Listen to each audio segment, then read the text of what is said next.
খেলা একটা বিনোদন। এটা নিয়ে যখন অনেকে অনেক বেশি মানে করে মানে কি বলবো? অনেক হট্টগোল হই-হুল্লোড় বা যাই মানে হই-হুল্লোড় তো ভালো জিনিস। কিন্তু এটা নিয়ে যখন অনেক রকমের খারাপ কিছু হয়ে যায় না, তখন আসলে এটা মানা যায় না। এবং এটা আমাদের দেশেই সবথেকে বেশি হয়।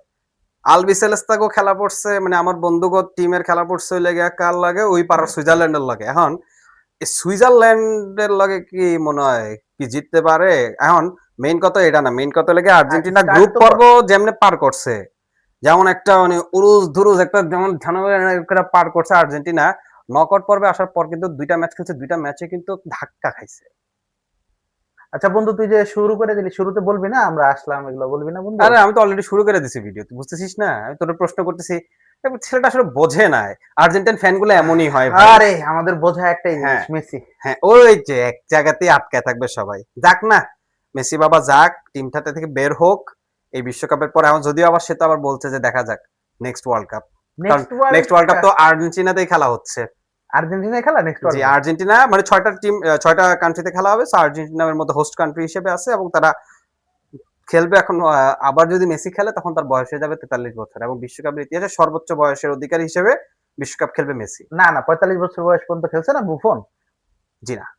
বুফন খেলছে ৪৫ বছর বয়স পর্যন্ত কিন্তু তাহলে সে বিশ্বকাপ অনেক আগেই ছেড়ে দিছে। না, ইতালি খেলা আর বিশ্বকাপ সে দুটো আলাদা জিনিস। ইতালি আর কি কোয়ালিফাই করতে পারে না? হ্যাঁ, ইতালি কোয়ালিফাই করতে পারে নাই এটা আসলে কি বলবো? এটার জন্য সম্পূর্ণভাবে দায়ী হচ্ছে নরওয়ে। এই নরওয়ের কাছে হেরাইতে ইতালি বাদ পড়ছে। না, আর বসনিয়ার সাথে লাস্ট, বসনিয়ার সাথে জিতা লাগতো, বসনিয়ার সাথে হেরে গেছিল লাস্ট। বসনিয়ার সাথে? বসনিয়ার কারণে না আচ্ছা, এখন এবার তাহলে কিন্তু এই যে সুইজারল্যান্ড কিন্তু বসনিয়ারে আবার বইরা দিছিল। হ্যাঁ। তাহলে চিন্তা করে দেখেন আপনারা যে বসনিয়া কেমন দল হইতে পারে যে তারা ইতালিকে বিদায় করে দিয়ে আচ্ছা তারা বন্ধু, বিশ্বকাপে তুমি সবসময় আমারে সবার আগে প্রশ্ন করে, এবার তোমার আমি একটা প্রশ্ন করতে চাই। করো। তোমাদের তো অনেক কান্না ছিল আর কি প্রথম থেকে, যে আর্জেন্টিনার এত সহজ একটা পথ, তো হুম, কাউবোর্ডদের সাথে আর্জেন্টিনা মানে ঢোক গিলে গিলে জিতলো, ইজিপ্টের আচ্ছা, সাথে কলজায় কামড় দিয়ে জিতলো। এখন আশা করছিলা যে কলম্বিয়ারে পাবো আমরা, কিন্তু হুম। পেয়ে গেলাম সুইজারল্যান্ডে। এই ব্যাপারে তোমার কি মতামত? আচ্ছা, এখন যেটা প্রশ্ন করেছে খুবই আপনি চমৎকার একটি প্রশ্ন করেছেন এবং আপনার প্রশ্নটি আমি অত্যন্ত পুলকিত, আনন্দিত হয়ে এর সাথে জানাচ্ছি যে আর্জেন্টিনা গ্রুপ পর্ব যেভাবে আসলে খেলে আসছে আমরা যদি বলি, গ্রুপ পর্বের প্রত্যেকটা ম্যাচে আর্জেন্টিনা মারাত্মক খেলছে। মানে আর্জেন্টিনা নিজেদের ডমিনেটিং উইং। মানে ডমিনেটিং টিম। তারা মানে যেহেতু চ্যাম্পিয়ন মেন্টালিটির একটা টিম, তাদের আসলে কি তারা অলরেডি একটা বিশ্বকাপ জিতে গেছে এবং এই জেনারেশনের জন্য এটা একটা বড় পাওনা ছিল আর্জেন্টাইনদের। মানে মেসির হাতে একটা ওয়ার্ল্ড কাপ দেখার। সো তারা সেটা দেখে ফেলছে এবং যাদেরকে নিয়ে মেসি আসলে ওয়ার্ল্ড কাপটা জিতছে, এই প্লেয়ার গুলা মেসিকে ছোট থেকে আইকন হিসেবে দেখে বড় হয়েছে। সো তাদের একটা ড্রিম অলরেডি ফিল আপ হয়ে গেছে। সো তাদের মধ্যে না আসলে আর না পাওয়ার বা হারানোর কিছু নাই। ওই আত্মবিশ্বাস বা ওই মেন্টালিটি নিয়ে আসলে আর্জেন্টিনা শুরুটা করছে। চমৎকার শুরু করার পর এখন এই যে কেপ ভার্দের সাথে যে খেলাটা হয়েছে আপনারা দেখেন যে কেপ ভার্দে এবার আসরে আমরা যদি বলি স্পেন কিংবা উরুগুয়ে কিংবা সৌদি আরব কারোর সাথে এই দলটা হারে নাই। মেইন কথা কি এরা বিশ্বকাপটাকে না শক্তভাবে দেখছে। এরা বিশ্বকাপটাকে কঠিন করেই দেখছে। এবং এই কঠিন করে দেখার কারণে ওরা ওদের মধ্যে যে প্ল্যানটা ছিল, ওরা ওই প্ল্যান মাফিকই ওদের খেলাটা খেলছে এবং দ্যাটস ওয়াই ওরা রাউন্ড অফ 32 তে গেছে এবং সেখানে প্রতিপক্ষ যখন ছিল আর্জেন্টিনা, ওদের কথা হচ্ছে যে ফার্স্ট টাইম আসছি আর্জেন্টিনার মতো একটা বিশ্ব চ্যাম্পিয়ন টিমের সাথে আমরা খেলবো। এইটাই আমাদের জন্য অনেক বড় পাওয়া। আমরা হারবো কিন্তু আমরা ছাড়বো না। এবং আমরা একটা ভিডিওতে কিন্তু বলছিলাম যে এই দলটা ছোট হইলেও এই দলটা কাউকে ছাইরা কথা বলবে না। সেটা আর্জেন্টিনা হোক, ব্রাজিল হোক বা যে কোনো টিম হোক। এবং এটাই বাস্তব হয়েছে যে তারা আর্জেন্টিনার একদম বুকে কামড় দিয়ে ধরেছিল পুরো টাইম। ১১০ মিনিট পর্যন্ত। লাস্ট পর্যন্ত কিন্তু আসলে ম্যাচটা জিতছে। এখন এরপরে মিশরের বিপক্ষে যেটা আমরা সবাই ধারণা করে নিছি যে মিশরের বিপক্ষে হয়তো বা প্রথমে একটু ভুগতে পারে কিন্তু আর্জেন্টিনা মানে এত সহজে মানে এই ম্যাচটা আর্জেন্টিনা ইজিলি জিতে যাবে কিন্তু মিশর যেটা করছে যে মিশর আর্জেন্টিনার যে ওদের যে মিডের যে নর্মাল খেলাটা ওই নর্মাল খেলাটাতে বারবার কি অ্যাটাক করতেছিল এবং দ্যাটস ওয়াই আর্জেন্টিনা হয়তোবা কাউন্টার অ্যাটাকে অনেকবার অ্যাটাক করলেও ওরা মিডের যে খেলাটা না সেই খেলাটা খেলতে পারতেছিল না এবং এটার সুযোগটাই কিন্তু পাইছিল হচ্ছে মিশর এবং তারা কিন্তু ২টা গোল দিয়ে দেয়। এখন এই গোলের আগে পরে এই ম্যাচটা নিয়েও কিন্তু অনেক বিতর্ক ছিল। কি ভুল হুম। বলছি? এখন এই বিতর্কগুলোর মেইন কেন্দ্রে ছিল কি VAR. No Argentine player, no মিশরীয় প্লেয়ার বা নো রেফারি। এখানে ভিএআর কে নিয়ে এখন পুরো বিশ্ব জুড়ে আমি মোটামুটি নিশ্চিত যে এটা নিয়ে আসলে ভিএআর কে নিয়ে অনেক রকমের অনেক খারাপ একটা ধারণা মানুষের চলে আসতেছে, কারণ ভিএআর খেলার মাঝখানে হঠাৎ করে হস্তক্ষেপ করে একটা টিমের বা একটা খেলার মোমেন্টামকে চেঞ্জ করে দিচ্ছে। হয়তো ওই ম্যাচটা মিশর জিততেও যেতে পারতো, হয়তো বা সেটা হাইরাও যেতে পারতো, এমনও হইতে পারতো যে মেসিরা আরো 2টা গোলও দিতে পারতো। আমি বলছি না যে এই ম্যাচটা কে জিতবে বা কে হারবে, এটা ডাজন্ট ম্যাটার, কিন্তু ভিএআর হচ্ছে কি, তারা আসলে একটা খেলার মোমেন্টামের মধ্যে তারা বাঁ হাত ঢুকায় বা দেয়। হাত ঢুকাই দিছে। মানে এটা একটা খুব বাজে একটা জিনিস, যে আমরা অনেক সময় বলি না যে কথার মধ্যে বাঁ হাত ঢুকাস কেন? একটা টপিক চলতেছে, একটা গল্প করতেছি, গল্পের মাঝখানে দিয়ে ঠাস করে একটা বাঁ হাত ঢুকায় দিয়ে একটা অন্য একটা বিষয়ের মধ্যে, ব্যাস। আবার এই যে খেলার কিছুক্ষণ পর পর যে হাইড্রেশন ব্রেক, অর্থাৎ প্রথমার্ধের শেষে, হুম, হুম। এইটা নিয়েও একটা ইয়া ছিল। তো যাই হোক, আর্জেন্টিনা যে ধাক্কাটা খাইছে, এই ধাক্কার পর এখন আসলে সুইজারল্যান্ডের সাথে আমার মনে হয় আর্জেন্টিনা খুব টাফ হবে। কারণ সুইজারল্যান্ডও কিন্তু গ্রুপ পর্বে কোনো ম্যাচ হারে নাই।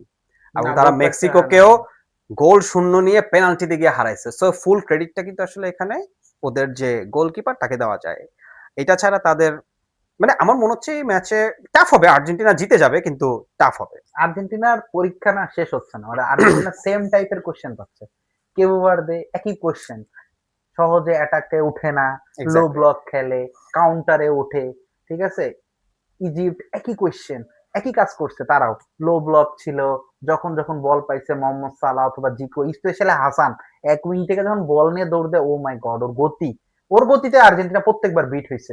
মানে স্পেশালি যে গোলটা বাতিল হয়েছে ভিআরে, ও তো ওই গতি দিয়ে মোটামুটি একদম পার করে জিকোকে মানে পাস করে দিছে বল। বাট এবারে একটা জাস্ট ছোট্ট অ্যাড করি, এবারে বিশ্বকাপে কিন্তু এরকম গোলটা খুব একটা দেখা যায় নাই।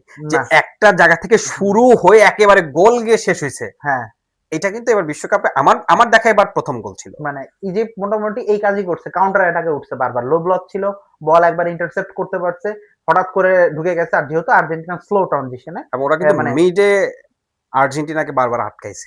মিডে আটকাইছে, মিড ব্লক দেওয়ার চেষ্টা করছে আর্জেন্টিনার মিডফিল্ড। কারণ হচ্ছে ওই দিন এনজো ইয়ের জায়গায় স্টার্ট করছে, আলমাদার জায়গায় স্টার্ট করছে, এক্স্যাক্টলি। এবং লিয়ান্দ্রো পারাদেস এবং ডিপল দুইজন ডিফেন্সিভ মেন্টালিটির সাথে হচ্ছে অ্যালেক্সিস ম্যাকঅ্যালিস্টার খেলছে। তো ডিপলের কাজ তো থাকে মূলত মনিলা এবং মন্তিয়ালের যে জায়গাটা, মলিনা এবং মন্তিয়ালের জায়গাটা ব্যাকআপ প্রোভাইড করা।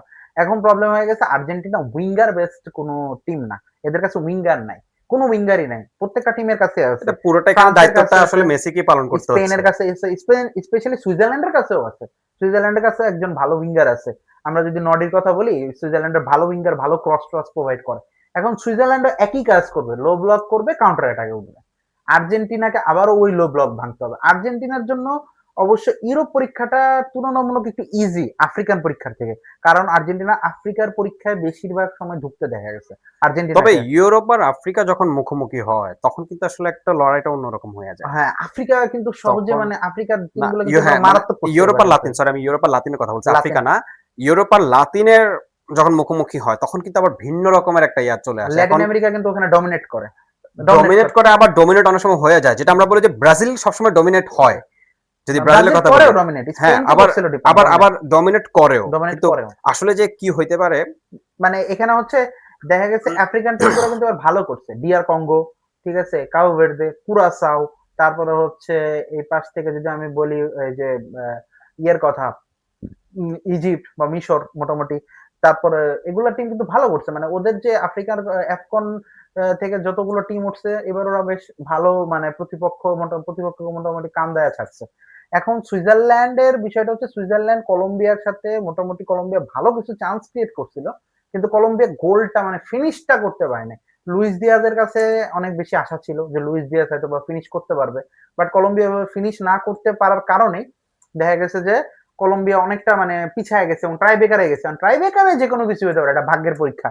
এখন পর্যন্ত আর্জেন্টিনা ট্রাইবেকারে যায় না, কিন্তু আমার কাছে মনে হচ্ছে না যে আর্জেন্টিনা এইবার ট্রাইবেকারে কিছু একটা করতে পারবে, কারণ এমিলিয়ানো মার্টিনেজের ফর্মটা নিয়ে আমার একটু কনফিউশন আসতেছে, কারণ ও কোন রকম অ্যাসিড পরীক্ষায় পড়ে এবার ওইভাবে পারফর্ম করতেছে না লাইক 2022।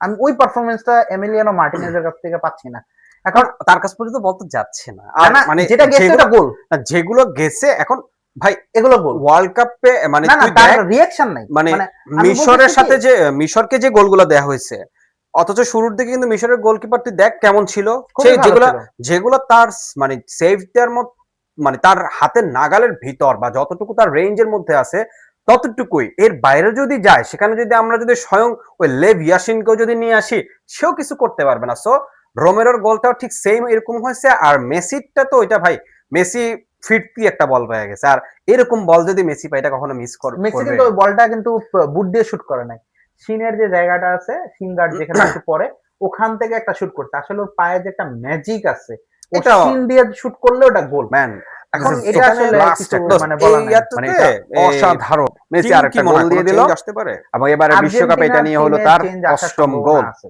গত ম্যাচের পরেও আমার কাছে মনে হচ্ছে এই ম্যাচেও একটা ভালো চেঞ্জ আসতে পারে। মিডফিল্ডে এনজো এবং অ্যালেক্সাস ম্যাকালিস্টার, ডিপল এদেরকে হয়তো স্টার্ট করে যেতে পারে, বাট বেঞ্চ থেকে আবারও একটা চেঞ্জ আসতে পারে। আলমাদাকে আমরা দেখি না, আলমাদাকে এই ম্যাচে আমরা দেখতে পারি। আমার কাছে যতটুকু মনে হচ্ছে আলমাদা এই ম্যাচে থাকবে না, আলমা- কারণ আলমাদা ওই ইয়ার আলমাদাকে আবার বিপক্ষে ব্যাক করাইতে পারে আমার কাছে মনে হচ্ছে। আলমাদাকে না কিন্তু ব্যাক কিন্তু করালেও এখানে একটা বড় বিষয় হচ্ছে নিকো তোর গঞ্জালেসকে দিয়ে মিশরের স্টার্ট করাতে বিপক্ষে পারে। যে টিমটা নিয়ে খেলছে ওরা কিন্তু এই টিমটা নিয়ে এখন বেশি আত্মবিশ্বাসী থাকবে। সো আমার তোমার কি মনে হয় যে না না, মিশরের বিপক্ষে হিসাবটা আলাদা। মিশরের বিপক্ষে কিন্তু লাস্টে দুটো চেঞ্জ করা হয়েছে। নিকো লাস্টে চেঞ্জ করা হ্যাঁ হয়েছে? লাস্টে ওই সময় তো ম্যাচটা ঘুরছে। নিকো গঞ্জালেস এবং লাউতারো একই সময় মাঠে হচ্ছে, হুলিয়ান আলভারেজ, লাউতারো, মানে স্পেশালি অনেকগুলো অ্যাটাকার নামানো হয়েছে। তবে ওই দিন একটা জিনিস বলা হচ্ছিল যে ওই দিনের দিনটা হইতে পারে, মানে অনেক জায়গা থেকে অনেক রকমের শোনা গেছে যে দিনটা হইতে পারে আলভারেজময়। আলটিমেটলি ওই দিন আলভারেজ কিছুই করতে পারে না। না, আলভারেজ কিছু করতে পারে না, বাট লাস্ট থার্ড গোলটা বিল্ড আপে হেল্প করছে। এইটাই গোলের মধ্যে এনজো হচ্ছে সারা মাঠে দেখা যায় না 90 মিনিট, কিন্তু ওই গোলের সময় দেখা গেছে এনজোকে। লাউতারো গোটা ওয়ার্ল্ড কাপে অফ ছিল, কিন্তু এই ম্যাচে দুইটা অ্যাসিস্ট করছে, ঠিক আছে। But Messi throughout the মানে ওয়ার্ল্ড কাপ এখন পর্যন্ত টিমকে ক্যারি করতেছে। এখন আমি এইটাই বারবার আমি এই এখনো জায়গাতেই আমি বেঞ্চে আসতেছি, এই জায়গাটাতে একটু না, আসতেছিলাম এখনো বন্ধু। কিন্তু আর্জেন্টিনার কিংবদন্তি বেঞ্চে কিন্তু যে এটা শক্তিগুলো আছে এগুলাকে এখন ইউজ করা সে হচ্ছে অমর। না। পাজ, সে হুলিয়ানো একেবারে অমর সিমিওনি, হয়ে মানে গেছে। আমরা তাকে কিন্তু আর এখন মানে আমি পৃথিবী স্পেশালি যতদিন এই থাকবে ম্যাচটাতে লিওনেল সিমিওনি মেসি এবং হচ্ছে গঞ্জালো, এই দুজনকে দিয়ে স্টার্ট করানো উচিত। অ্যাটলিস্ট উইংটা দিয়ে একবার ট্রাই করা তবে উচিত। আমি নিশ্চিতভাবে বলতে পারি যে এটা লিওনেল স্কালোনি করাবে না, কারণ তার মাথার মধ্যে একটা জিনিস অলরেডি সেট, তার একটা টিম সেট করাই যে এবং সে এই হচ্ছে টিমটা নিয়ে সেন্টারলি হচ্ছে এটাকে ব্রেক করার চেষ্টা করবে, হ্যাঁ মিড ব্লক দিয়ে হচ্ছে খেলবে, দেন এবং হচ্ছে সে কোনোভাবে হচ্ছে লাইন ব্রেকিং পাস ক্রিয়েট করে মেসি ম্যাজিকের মাধ্যমে ম্যাচটাকে বের করে নিবে। মানে এটা হচ্ছে এখানে একটা simple বড় বিষয় কি আপনারা এটা যেভাবে নেক না কেন, আমার বন্ধু আমি আমার সাথে এখানে বিপক্ষে কথা বলতে পারবেন, সেটা হচ্ছে যে স্কালোনি কোচ, বাট আমি মনে প্রাণে এইটুকু আমি বিলিভ করে যে মাঠে তো মেসি খেলে, মেসি সবকিছু নিয়ন্ত্রণ করে কি হ্যাঁ, মেসি আসলে আর্জেন্টিনার সেকেন্ড কোচ, মানে এখানে মাঠের কোচ মেসি। নামে স্কালোনি একজন কোচ, বাট আমি দৃঢ়ভাবে বিশ্বাস করি, কারণ আমি যদি আপনাদেরকে বলি কেপ ভার্দের বিপক্ষে বা মিশরের বিপক্ষে ম্যাচে একটু যদি বলি, সেটা হচ্ছে আপনারা খেয়াল করলে তুই দেখবি যে আর মেসিকে উঠতে দিচ্ছিল না কেপ ভার্দে, তখন মেসি একেবারে সে নিচে নেমে আসছে এবং সে ওখানে নেমে খেলা বিল্ড আপ করে তারপরে সে আবার উপরে উপরে উঠছে এবং মিশরের বিপক্ষেও সে সেম কাজটাই করছে। সে মাঠের মধ্যে নির্দেশনা দিতে থাকে যে হ্যাঁ ঠিক এখানে আছে, বল দাও, মানে ও ওইখানে আছে, তুমি ওকে আর পাস আপনারা করো। খেয়াল করে দেখবেন যে স্কালোনি ওই ইয়ার নিচে ওই ডাগ আউটের ওখানেই বসেই থাকে, সে কিন্তু খুব একটা যে মানে নির্দেশনা দিবে বা এরকম কিছু এরকম কিছু না, নাই। সে কিন্তু মূলত মেসি এটা করো এটা করো, ঠিক আছে, এই জিনিসটা। সো আমার কাছে মনে হয় যে এবার বিশ্বকাপ কে জিতবে না জিতবে আমি জানি না, তবে মেসি আর্জেন্টিনার যে সম্ভাব্য ভবিষ্যৎ কোচ হইতে পারে আমি এটা মোটামুটি নিশ্চিত। আমি জানি না আমার বন্ধু কি বলে। না, মেসি কোচ হইতে হবে না, কারণ অনেক টাকা হইতে পারে হিউজ, মানে না, টাকা কোচ income হইতে করছে, পারে পরিবার কেন্দ্রিক লোক তো, আবার কোচ হইলে দেখা যায় টিমের সাথে থাকা লাগে, অনেক ট্রাভেল করা এখন লাগে। এখন ট্রাভেল করা লাগে, সবকিছু ঠিক আছে। এখন এখানে একটা বড় জিনিস যে মেসি নিজে বিশ্বকাপ জিতছে, কোচ হিসেবে যদি একটা বিশ্বকাপ জিতাইতে পারে তাহলে this is make history. Ultimately মেসির আবার এ ধরনের ক্ষুধা আছে অনেক বেশি। এবার দেখতেছি মেসিকে গোল্ডেন বল তো দুইটা পেয়ে গেছে, এবার গোল্ডেন বুট লাগবে। বাচ্চারা খেলতেছে, ওরা জিতবে গোল্ডেন বুট, এমবাপ্পে, হালান্ড, তবে দেমবেলে, মানে ওরা মারামারি করতেছে, ওকে ফাইন, ওদেরকে নিতে দাও না। মেসি এখানে বলতেছে না, তবে তোদেরকে এবারও দিব না, আমি নিব। এটা এখন কোনো কথা? মেসি 8 গোল বয়সে করে ফেলছে। ওই আমি বরাবরের মতোই আর্জেন্টিনার ফ্যান আমি না, কিন্তু আমি মেসির ফ্যান, মেসির খেলার ফ্যান। মানে এই বয়সেও এই লোক, আমি এটা অনেককেও বলছি যে এখনো যদি আপনি আহ, এমবাপ্পে কিংবা দেমবেলে কিংবা ভিনিসিয়াস জুনিয়র কিংবা রোনালদো কিংবা আরো যদি বেশ মানে ক্লাব ফুটবলের বা ন্যাশনাল টিমের যে যারা টপ প্লেয়ার গুলা তাদেরকে আপনি মেসির সামনে একা একা নামায় দেন, আমি নিশ্চিতভাবে বলতে পারবো যে মেসি এদেরকে মানে তার পায়ের জাদুতে একাই কাটায় গোল দিয়ে আসবে, যদি মেসির একা ওই ওকে যদি ওই দায়িত্বটা দেওয়া হয়। আমি জানি সেটা পারবে, সে প্রাইম মেসি। আমার মনে হচ্ছে সে এখনো যা আছে আজ থেকে 20 বছর আগেও সে এটাই, এর থেকে আরো মনে হয় আমার ভালো ছিল না, আমার মনে হয় এখন যেটা আরো সে যেটা দেখাচ্ছে, তখন গতি ছিল, এনার্জি ছিল, সবকিছু ছিল, কিন্তু এখন তার বয়স বাড়ার সাথে সাথে যে মানুষ পরিপক্ক হয় এবং তার যে মাঠের যে আসলে তার যে দক্ষতাটা, এইটাকে আপনারা কেউ অস্বীকার কখনোই করতে পারবেন না। তার এখন- মাঠের স্পেশালিটিটা আরো বেড়ে গেছে। আরো সে বেড়ে এখন গেছে। ম্যাচ আরো খুব সুন্দর বুঝতে পারে। তা না হইলে মিশরের বিপক্ষে ২-০ গোলে হারার পর ৭৮ মিনিটে গিয়া একটা কমানোর পরে আরেকটা গোল আরেকটা গোল তবে ৫ এই মিনিটের মধ্যে তিনটা দিয়া গোলেরই প্যাটার্ন কিন্তু সেম ছিল, মানে রাইটিং থেকে আসছে। আনহেল ডি মারিয়া যাওয়ার পরে আর্জেন্টিনার সব থেকে বড় প্রবলেম হচ্ছে আর্জেন্টিনা সেরকম কোনো উইঙ্গার Right করতে winger। পারে না বা বের হয় নাই।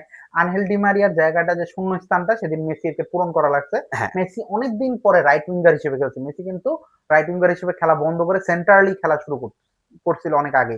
এখন সেদিন মেসি রাইট উইং থেকে প্রথম বলটা হচ্ছে মানে প্রথম একটা ক্রস দেয় যেটা থেকে ক্রিস্টিয়ানো রোমেরো হেড দিয়ে গোল করে। সেকেন্ড গোলটা আবারও সে রাইট উইং থেকে কাটব্যাক করে ভিতরে ঢোকার চেষ্টা করে, আবারও বলটা ডিফ্লেক্ট হয়ে সামনে যায়, দেন পিছনে আবার রিবাউন্ড হয়ে আসে, সে শুট করে। লাউতারো সেই হচ্ছে রাইট উইং এ যাওয়ার পরে রাইট উইং থেকে একটা বল ক্রস করে দেওয়ার পরে এনজোর হেড থেকে গোল হয়। তো এই যে রাইট উইং এবং হচ্ছে লেফট উইং যে দুইটা উইং ইউজ করার জন্য আমার কাছে কেন জানি মনে হচ্ছে যে আর্জেন্টিনার উচিত অন্তত পক্ষে সুইজারল্যান্ড ম্যাচটাতে হলেও দুটো উইঙ্গার নামানো। বাট যদি নাও নামায়, আর্জেন্টিনার সিস্টেমেও যায়, তাও আমার কাছে মনে হয় সুইজারল্যান্ডের ম্যাচও ইজি হবে না। সুইজারল্যান্ড যেটা মানে এবারের টিমগুলো মানে একটু নিচু সারির টিমগুলো যেটা করতেছে সেটা হচ্ছে যে টিম অপোনেন্টস টিমকে ফ্রাস্ট্রেটেড করে দিচ্ছে। খুব ফ্রাস্ট্রেট করে দিচ্ছে, মানে তোমরা ওয়ার্ল্ড কাপ এটা- জিতো কোনো সমস্যা নাই, বাট কিন্তু তোমাদেরকে আমরা সহজে- কষ্ট দিব। সহজে জিততে দেবো না। এবং হয়তোবা এমন হইতে পারে যে সুইজারল্যান্ড হয়তো এই ম্যাচটাতে কষ্ট দিতেও পারে। এখানে যদি আমরা বলি যে রদ্রিগেজ আছে কিংবা অ্যাকেনজি আছে, এই দুজনের মেইন টার্গেটই থাকবে হচ্ছে মেসিকে আটকানো। একদম সহজ কথা। আর একই সাথে আমি জাস্টুর কথা যদি বলি, জাসারি তাকেও দেওয়া হবে হচ্ছে মেসিকে আটকানোর জন্য। আর এখান দিয়ে এমবল ও স্ট্রাইকার হিসেবে আছে, সে সুইজারল্যান্ডের হয়ে ভালোই খেলতেছে এবং সে ভালো। আর সেন্ট্রাল মিডে আছে কে, শাকা। শাকা কিন্তু আসলে খুব একটা নিয়া না। সো মানে সুইজারল্যান্ডকেও আমরা ফালা দিতে পারবো না। কিন্তু এই সুইজারল্যান্ডের ম্যাচটাতে সুইজারল্যান্ড আর গোলকিপারের কথা বাদ দিয়ে দিলাম, সে তো লাস্টে কি করছে আপনারা সবাই দেখছেন যে মেক্সিকোর বিপক্ষে যা দিল কলম্বিয়ার বিপক্ষে। তো এখন মেইন কথা হচ্ছে যে ম্যাচটাতে আমরা ধরে নিতে পারি যে 60-40, কিন্তু বিশ্বকাপ এমন একটা জায়গা এখানে অঘটন ঘটবে না এটা আমরা বলতে পারবো না, না। আমার কাছে এই ম্যাচ 50-50 ঠিক আছে, এমনও হইতে পারে যে আর্জেন্টিনা এখানেও বিদায় নিয়ে নিতে পারে। বিদায় নিয়ে বলা যায় না ভাই। কারণ আপনারা কি কখনো চিন্তা করছেন যে নরওয়ের সাথে ব্রাজিল হারবে? এটা কেউ চিন্তা করছিল কখনো? আর্জেন্টিনার বিপক্ষে মহা ঐক্যজোট বাংলাদেশ একটা তৈরি হয়েছে। এটা এখন তৈরি হবে। এর আগে আমরা পাইছি এটা মৃত্যুজিল, এরপরে আমরা পাবো এখন সপুজিল, ঠিক হ্যাঁ। আছে, এবং প্রচুর বর্দোয়া। আপনারা মেইন কথা কি, আর্জেন্টিনার উপর প্রচুর ব্রাজিলের আর্জেন্টিনার যেদিন খেলা থাকবে সেদিন পুরো বাংলাদেশের যারা ব্রাজিলের সমর্থক তারা ওই দলের মানে সাপোর্ট করবে, অর্থাৎ আর্জেন্টিনার বিপক্ষে যারা খেলা থাকবে। আবার ব্রাজিলের যেদিন খেলা থাকতো সেদিন পৃথিবীর যে কোনো দলের সাথে ব্রাজিলের যার সাথে খেলা থাকবে সেই দলের সাপোর্টার হচ্ছে লেগে আর্জেন্টাইন সাপোর্টার। মেইন কথা হচ্ছে কি, আমাদের বাংলাদেশটার খেলাধুলা মানে এরা আসলে কতটুকু খেলা বোঝে আমি জানি না, হয়তো আমরাও কম বুঝি, আমরা খুব যে বুঝি এমনটাও না, কিন্তু আমরা হচ্ছে কি ভাই বাস্তব কথা বলি, বাস্তবভাবে চিন্তা করে কথা বলি, আমরা কোনো আজের তর্কে যেতে চাই না। এখন আমাদের মানে খেলা একটা বিনোদন, এটা নিয়ে যখন অনেকে অনেক বেশি মানে করে মানে কি বলবো অনেক হট্টগোল হই হুল্লার বা যাই মানে হই হুল্লার তো ভালো জিনিস, কিন্তু এটা নিয়ে যখন অনেক রকমের খারাপ কিছু হয়ে যায় না তখন আসলে এটা মানা যায় না। এবং এটা আমাদের দেশেই সব থেকে বেশি হয়। খেলাটাকে বিনোদন হিসেবে দেখেন, খুবই ভালো হবে এবং মানুষ সেটাকে উপভোগ করে। একসাথে খেলা দেখবেন, মজা করবেন, মাস্তি করবেন। খেলার মজা তো ভাই এইটাই, হার জিত সবসময় থাকবে। ঠিক আছে, সো কি হবে না হবে সেটা দেখার বিষয়। আর্জেন্টিনা নাকি সুইজারল্যান্ড, মানে সুইসদের ধাক্কায় কি আর্জেন্টাইন পর্বত হেলে পড়ে নাকি আর্জেন্টাইন পর্বতের সামনে এসে সুইস জাহাজটা বিধ্বস্ত হয়, সেটা এখন দেখার অপেক্ষা। সো আমাদের এই ভিডিওটি যদি আপনাদের ভালো লেগে থাকে তাহলে অবশ্যই লাইক, কমেন্ট, শেয়ার এবং বিয়ন্ড অন সাইড চ্যানেলটিকে সাবস্ক্রাইব করতে ভুলবেন না। ধন্যবাদ সবাইকে। ধন্যবাদ সবাইকে। দুইটা শেষ, দাঁড়া কি আবার এটা